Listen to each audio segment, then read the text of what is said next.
Maya stood in the center of the training arena, arms crossed, watching 38 alien cadets arrange themselves into what they probably thought was a defensive formation.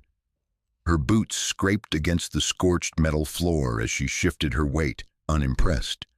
The overhead lights cast harsh shadows across the circular chamber, illuminating weapon racks that lined the curved walls and the observation gantries where instructors typically watched from safe distances.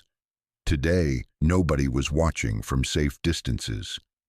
"Instructor Vekresh," Maya called out, her voice echoing off the arena walls. "Did you explain the exercise to them?" Vekresh, the massive reptilian drill instructor, with bronze scales and vertical slit pupils, flicked his forked tongue nervously. His 7-foot frame dominated the observation deck entrance, but he stayed carefully outside the arena itself. "I informed them this was a standard defensive response drill, human Maya." "And did you mention I'd be the threat?" "I may have omitted that detail." Maya nodded slowly. Right. Cool. Love that for me. On the observation deck above, Synthera leaned forward, her 4 chitinous arms gripping the railing. The insectoid senior tactical officer's compound eyes refracted the dim blue lighting as her mandibles clicked together. "This seems unnecessarily dangerous." She's unarmed. Dakota, slumped in a chair behind her, didn't even look up from his data pad. The human liaison officer had seen this show 83 times across 14 stations. "Just watch." Down in the arena, the cadets were starting to notice something was wrong. Zorith, the crystalline squad leader, stood at the formation's center, his translucent body pulsing with agitated orange light through his glowing neural pathways. He raised one geometric hand. "Instructor Maya, we were told this was a defensive—" "Yeah, I heard," Maya interrupted, rolling her shoulders. "Here's the thing. You're all getting deployed to joint operations. Zones within 6 cycles. That means working alongside humans. That means understanding how humans fight." She started walking toward them, slow and casual. "Vekresh thinks you're ready. I think you're going to shit yourselves." Several cadets flinched. Kravith, a junior avian cadet with iridescent green plumage, ruffled his feathered crest nervously. His taloned feet scratched against the floor as he shifted backward. Maya stopped 20 meters from the formation. "Standard defensive protocols say you assess the threat level, issue warnings, then escalate to non-lethal force, right?" Zorith's body chimed with uncertain harmonics. "Correct, instructor." "Great, do that." Silence filled the arena. The cadets looked at each other, then at Vekresh on the observation deck. The reptilian instructor's scales shifted to a darker bronze shade, his species equivalent of a grimace. He said nothing. Zorith's crystalline form flickered through several colors before settling on authoritative. "Blue. Human Maya, you are entering a restricted defensive zone. Please halt your advance." Maya took 3 more steps forward. "Warning!" Zorith's harmonic voice grew louder, resonating off the arena walls. "You are in violation of—" Maya kept walking. Kravith's beak clacked nervously. "Squad leader, she's not stopping." "I can see that," Zorith chimed back, his internal lights strobing anxiously. On the observation deck, Synthara's mandibles clicked faster. "They should activate suppression fields. Standard procedure." "They should," Dakota agreed, still not looking up. "Why aren't they?" "Because they're thinking like people who've never met a human before." Down in the arena, Maya had closed the distance to 15 meters. She wasn't running, wasn't threatening, just walking with her hands loose at her sides and an expression of absolute boredom on her face. Zorith's harmonics hit a panicked frequency. "Final warning. Halt or we will engage with non-lethal force." Maya yawned. "Fire!" Zorith commanded. 3 cadets activated stun pulses, blue crackling energy that rippled across the arena floor, designed to lock up motor functions and drop targets unconscious. The pulses converged on Maya's position, lighting up the chamber with electric blue light.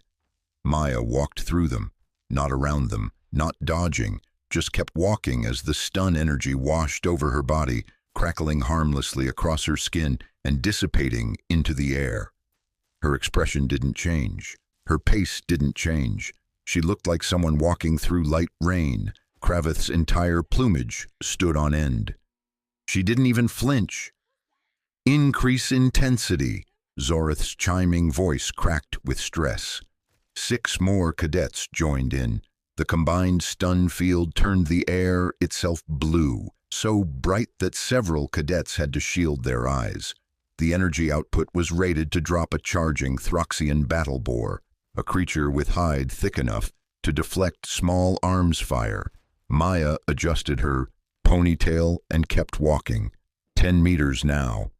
On the observation deck, Vekresh's forked tongue flicked out rapidly.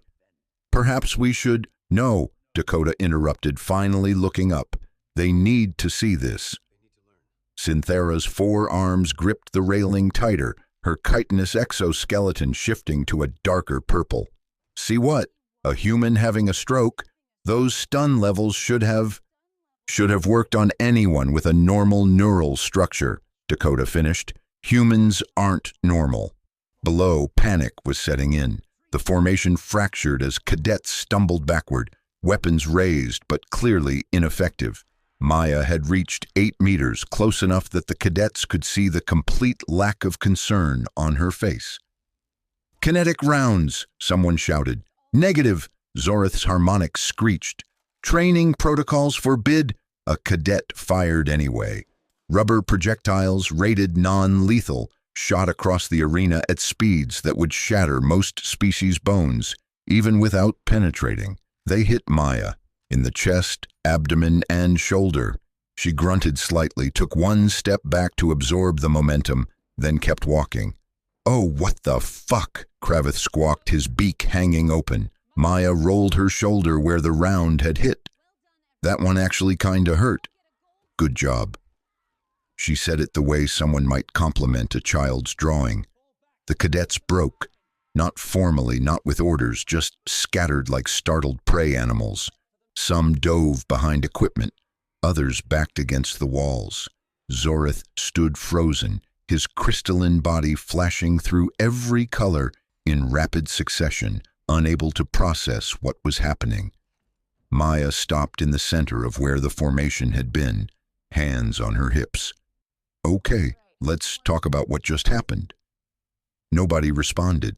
38 cadets stared at her from various defensive positions around the arena, weapons still raised but clearly useless. "First issue," Maya continued, voice conversational, like she was discussing lunch plans. "You assumed your weapons would work. Big mistake. Humans have been getting shot at for thousands of years. We've gotten pretty good at not dying from it." She tapped her chest. "Subdermal armor weave. Standard issue for infantry. Your stun pulses? We shrug those off during hangover recovery." Kravith slowly lowered his weapon, talons trembling. That's not possible. Neural disruption works on every known species." "Yeah, well, most species don't have redundant nervous systems as a evolutionary response to, like, everything trying to kill them." Maya shrugged. "We've got backup neurons. It's a whole thing." On the observation deck, Synthera turned to Dakota, her compound eyes wide. "Is that true?"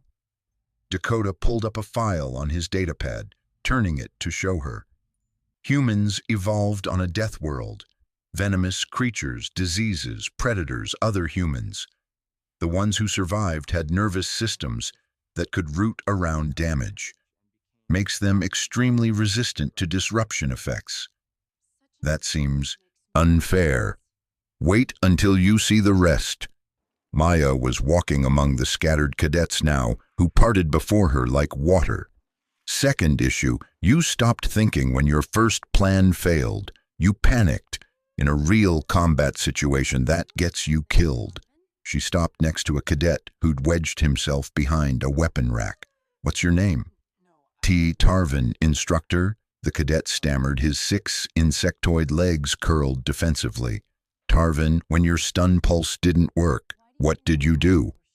I fired again." "Why?" Because that's what we trained for?" "Exactly." Maya's voice wasn't cruel, just matter of fact. You followed your training even when your training clearly wasn't working. Humans don't do that. Humans adapt constantly. "It's annoying as hell if you're fighting us." She walked back to the center of the arena, where Zorith still stood frozen. The crystalline squad leader's internal lights had settled on dim, defeated gray. "Third issue," Maya continued, "and this is the big one. You treated me like a threat assessment problem. You ran through your checklist: identify, warn, escalate, engage. Very orderly, very civilized." She leaned in close to Zorith's geometric face. "Humans wrote the book on asymmetric warfare. We don't fight fair, we fight to win." "Then how?" Zorith's harmonics were barely audible. "How do we fight alongside you?" Maya straightened up, her expression softening slightly. "That's the better question. And here's the thing nobody tells you about humans. We're absolute bastards to fight against, but we're worse to fight without." She walked to the arena's edge, grabbing a training blade from the weapon rack. The metal gleamed under the harsh overhead lights. "Reset positions, we're running this again." The cadets stared at her. "Now," Maya added. Slowly, painfully, the formation reformed. Cadets dragged themselves back to their positions, weapons held with zero confidence. Zorith's body pulsed with exhausted orange, light as he took his place at the center. Maya held up the training blade. I'm not the enemy. I'm your backup. "You're facing a hostile force." She pointed at the far wall. "Coming from that direction. Your weapons don't work on them. What do you do?" Silence. The cadets looked at each other, at Vekresh on the observation deck, anywhere but at Maya. Kravith's voice came out small. We don't know, instructor." "Figure it out," Maya said. "Because that's what humans do. We don't have the strongest armor." She rapped her knuckles against her chest. "This shit is improvised. We don't have the best weapons. We're not the fastest or the toughest." She started walking toward the far wall. "But we don't quit, ever. So when everything goes wrong and your fancy equipment fails, you need to think like a human." She reached the wall and turned, blade held casually. "Pretend I'm the hostile. What's your move?" The cadets looked at each other. Zorith's harmonics hummed uncertainly. "Our weapons don't work on you." "Correct. Standard protocols would call for tactical withdrawal." "Also correct, but let's say withdrawal isn't an option. Then what?" More silence. Then, hesitantly, a voice from the back. "Environmental advantage." Maya pointed at the speaker with her blade. "Elaborate." The cadet, a small amphibious creature with translucent skin, spoke louder. "The arena has equipment, structures, things that aren't weapons." Keep going. We could use the environment against you?" "Better." Maya's expression shifted to something that might have been approval. "What else?" Kravith's feathered crest rose slightly. "Misdirection? If weapons don't work, maybe deception?" "Now you're thinking." Maya started walking back toward them, slower this time. "Humans fight with everything. Our environment, our words, our reputation. When a human walks onto a battlefield, half the fight is already won because the enemy knows what we're capable of." She stopped at the formation's edge. "That's what you need to understand. It's not about the weapons, it's about the mindset." Zorith's body pulsed brighter, blue-white instead of defeated gray. "You're saying we need to think unpredictably?" "I'm saying you need to think like someone who refuses to lose, even when losing makes sense." Maya tossed the training blade to him. He caught it with geometric hands, the weapon looking strange against his crystalline form. Run the scenario again. You're defending this position. I'm coming through that door. You can't kill me, but you need to stop me. What do you do? The transformation was immediate. Cadets started moving with purpose, breaking into smaller groups, examining the arena with new eyes. Some headed for the weapon racks, not for weapons, but dragging the entire racks to create barricades. Others climbed the gantries looking for high ground. Kraveth and two others started pulling panels off the wall, exposing maintenance conduits. On the observation deck, Synthara's mandibles had stopped clicking. They're improvising. That's the point, Dakota said quietly. Humans don't teach tactics. We teach adaptation. Vikresh's scales shifted to an impressed bronze gold. I've run this exercise with 80 cohorts. None of them ever thought to weaponize the environment itself. Because you never gave them a reason to, Dakota replied. You ran them through scenarios where the rules made sense. Maya just showed them what happens when the rules don't apply. Down in the arena, the cadets had transformed the space. Equipment formed improvised barriers. Cadets positioned themselves in overlapping fields of fire, not with weapons, but with angles that could create crossfire of debris and obstacles. Zorith stood at the center, training blade held ready, his body pulsing with focused blue light. Maya walked to the designated entry point, impressed despite herself. Ready?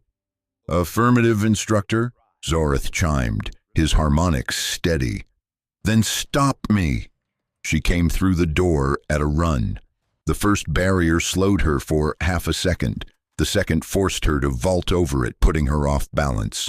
A cadet dropped a maintenance panel from above. She rolled, but it cost her momentum. When she came up, Zorith was there with the training blade, not attacking but blocking the optimal path. She had to redirect straight into a funnel created by strategically positioned equipment. 3 cadets hit her with improvised net made from equipment tethers. It didn't hold, but it tangled her arms for crucial seconds. By the time she broke free, the cadets had repositioned, creating new obstacles, new barriers, forcing her to work for every meter. She made it to the center objective eventually. Humans always did, but it took 3 minutes instead of 30 seconds. When she finally touched the designated target point, she was breathing hard and actually smiling. Not bad, Maya said, pulling tether remnants off her arm. Still dead, but you made me work for it. Zorith's body glowed with pride white. We adapted. You did. Maya looked around at the transformed arena, at the cadets who'd stopped looking terrified and started looking thoughtful. That's the lesson. Humans don't win because we're unkillable, though we're annoyingly hard to kill. We win because we don't think in straight lines. We see a wall, we go through it, around it, under it, or we convince it to move. She walked back to the center, addressing the full formation. When you're deployed with human units, you're going to see us do things that make no tactical sense. We're going to charge positions we should avoid. We're going to negotiate when we should fight and fight when we should negotiate. We're going to break every rule you know about warfare. Kraveth's feathers smoothed down, no longer ruffled in panic. Why? Because the enemy expects the rules to be followed, Maya replied.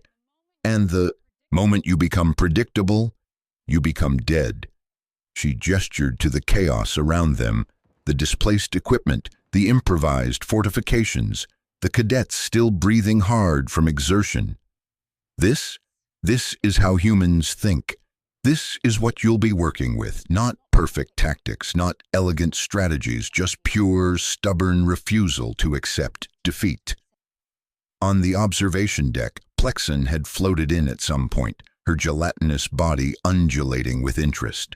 The medical officer's 12 sensory stalks, all focused on the arena below, bioluminescent patches pulsing curious green. The human took kinetic impacts that should have fractured ribs. I should examine her. She won't let you, Dakota said without looking up. Says doctors are worse than enemy fire. That's medically irresponsible. That's very human. Below, Maya was wrapping up. Final point. When you're working with humans, we're going to do stupid things. We're going to take risks that seem insane.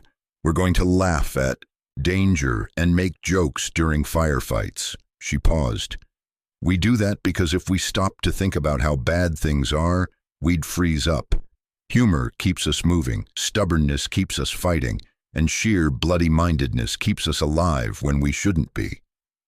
Zorith's harmonics rang clear. So we should expect the unexpected. You should expect us to make the unexpected happen. Maya headed for the arena exit, then stopped. Oh, and one more thing. The stunners you used? Next time, aim for the knees. Humans can root around neural disruption, but we've still got joints. Hit those hard enough, we go down same as anyone. Kravith's beak fell open. You're telling us how to defeat you? I'm telling you how to survive with us, Maya corrected. Because out there, we're on the same side, and humans protect our own, even if our own are crystalline, feathered, or built like tanks. She nodded at Vakresh. We're done here, instructor. The massive reptilian's tongue flicked out, tasting the air. That was educational. That was terrifying, Synthera corrected, her forearms finally releasing the railing. The metal bore the imprints of her chitinous grip.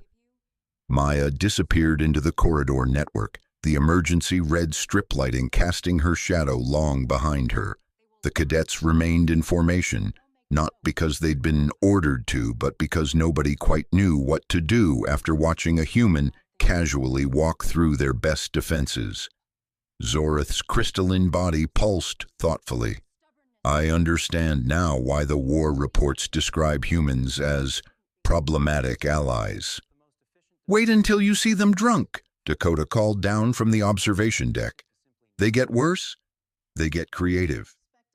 In the medical bay, Plexen was already preparing biobeds, her sensory stalks focused on diagnostic equipment glowing soft green. I'm increasing trauma supplies for the next exercise. Vakresh entered, his bronze scales now settled into contemplative copper. You expect casualties? I expect humans, Plexen replied, her bioluminescent patches shifting to resigned orange. Which means I expect chaos, improvisation, and someone walking off injuries that should kill them while complaining about being hungry. Accurate, Dakota confirmed, appearing in the doorway. The liaison officer pulled up his datapad, scrolling through reports.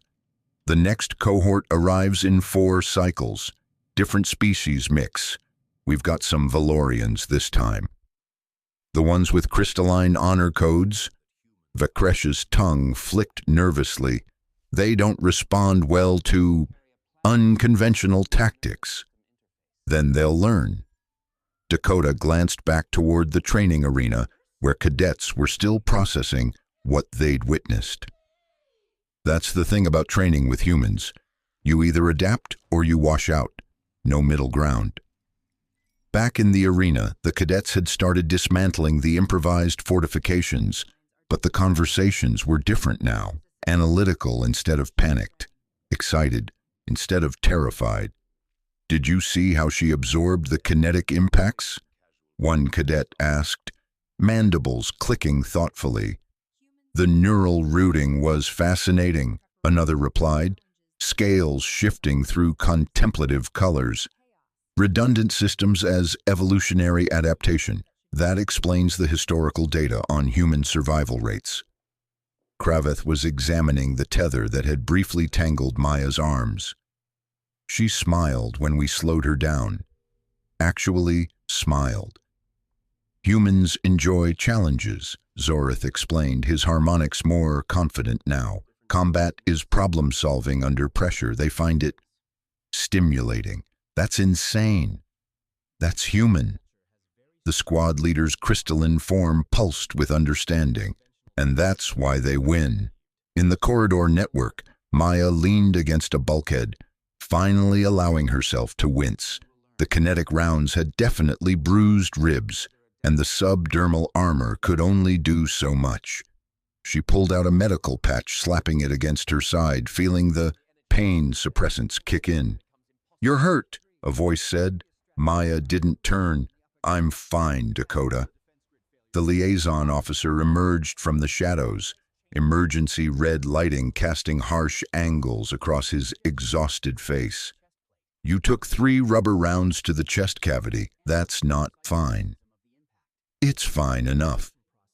She pushed off the wall, testing her mobility. They needed to see that humans bleed same as everyone else.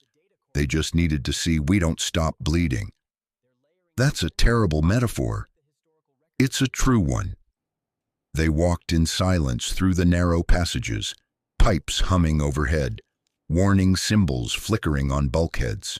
Finally, Dakota spoke. "You went easier on them than usual.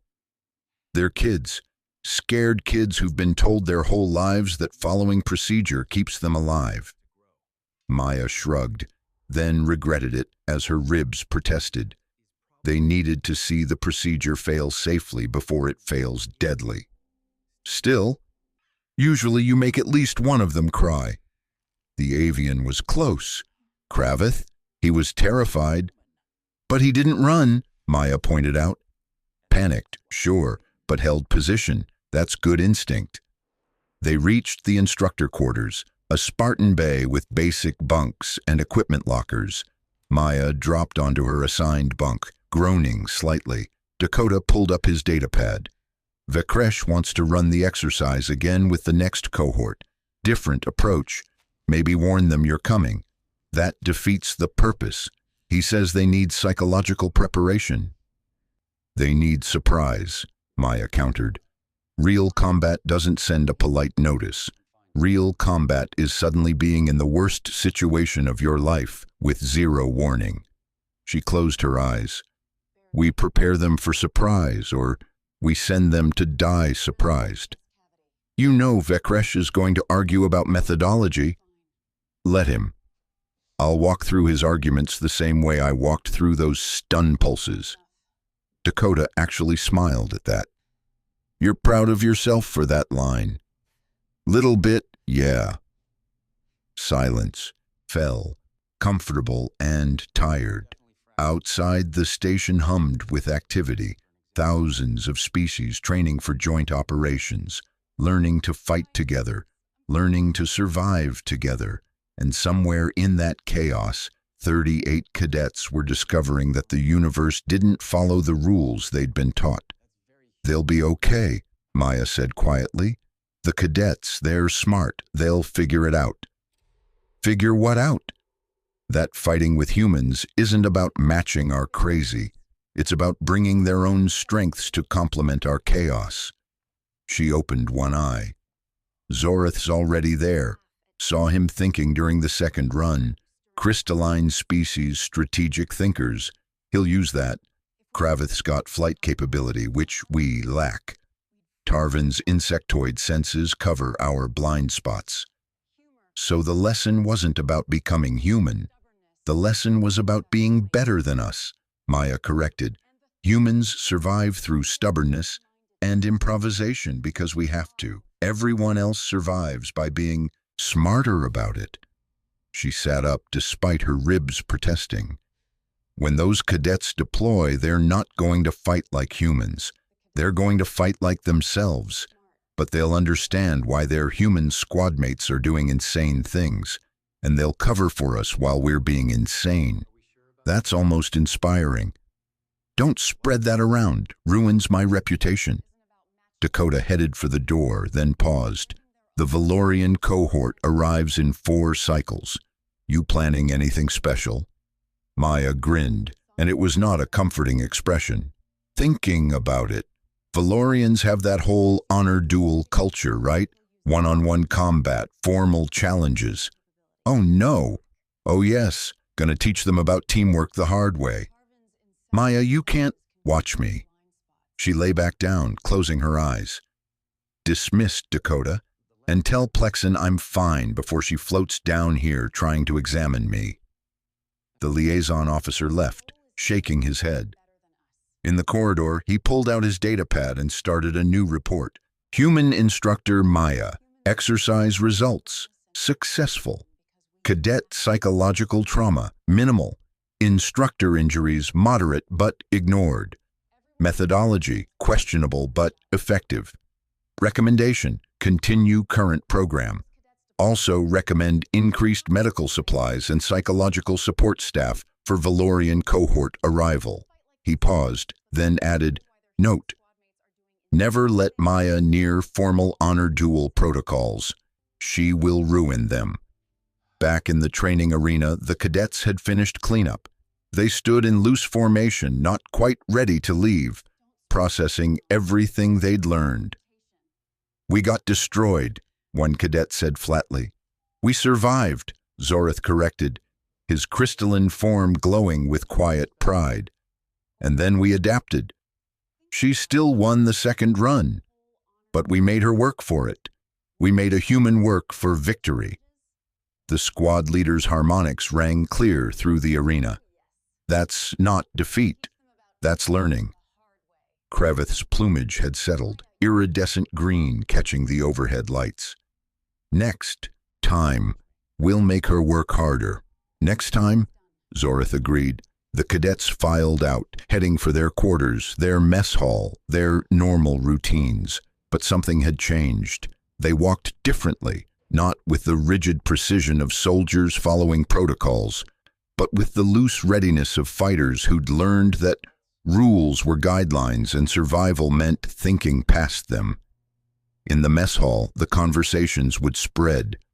Other cohorts would hear about the human instructor who walked through weapons fire and taught victory through defeat. Some would be terrified. Some would be inspired. All would be changed. Because that was the thing about humans.